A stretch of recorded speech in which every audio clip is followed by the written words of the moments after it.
Je m'appelle Cheita Vital, j'ai 35 ans. Je suis journaliste haïtienne réfugiée en France, où je vis depuis 4 ans. La population haïtienne est actuellement estimée à plus de 9 millions d'habitants. Plus de 50% à moins de 21 ans. 8% de cette jeune population sont des enfants domestiques appelés reste avec, dont 80% sont de petites filles. Diverses raisons peuvent être à la base d'un placement d'une petite fille de 5 ans au moins dans une famille d'accueil, telle que la mort prématurée de l'un des parents ou des deux, et dans ce dernier cas, le plus proche parent décide, parce qu'il estime ne pas pouvoir répondre aux besoins de cet enfant, de le donner à une famille qui lui assurerait un lendemain meilleur. Mais il existe aussi des cas où les parents sont bel et bien vivants, mais situation économique oblige, la fille sera placée. Ces petites filles viennent pour la plupart des zones rurales. Désorientées par la séparation avec la famille, elles devront oublier tout ce qui faisait qu'on les considérait en tant que personnes et endosser un costume d'adulte.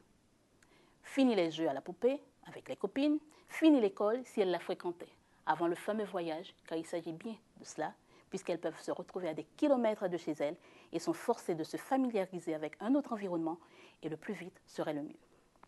La domesticité des filles en Haïti ne date pas d'hier et n'est pas prête de disparaître, malgré les conventions signées par de nombreux gouvernements relatives aux droits des enfants. Pour vous donner une idée, voici le planning en journée d'une reste avec. À signaler au passage que ces enfants perdent facilement leur prénom et seront appelés reste avec par les enfants de la famille d'accueil, les adultes, mais aussi par tout le voisinage. Une petite domestique se couche au plus tôt à 22 heures.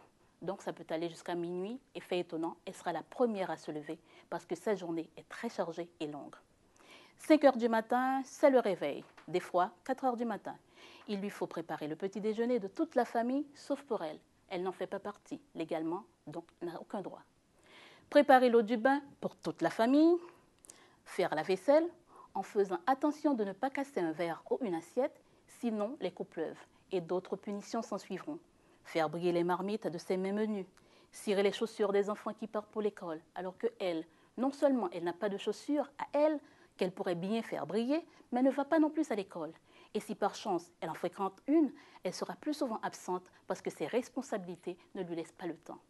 Faire les courses pour le déjeuner et s'assurer au minimum que tout est fin prêt au cas où quelqu'un d'autre devait faire la cuisine.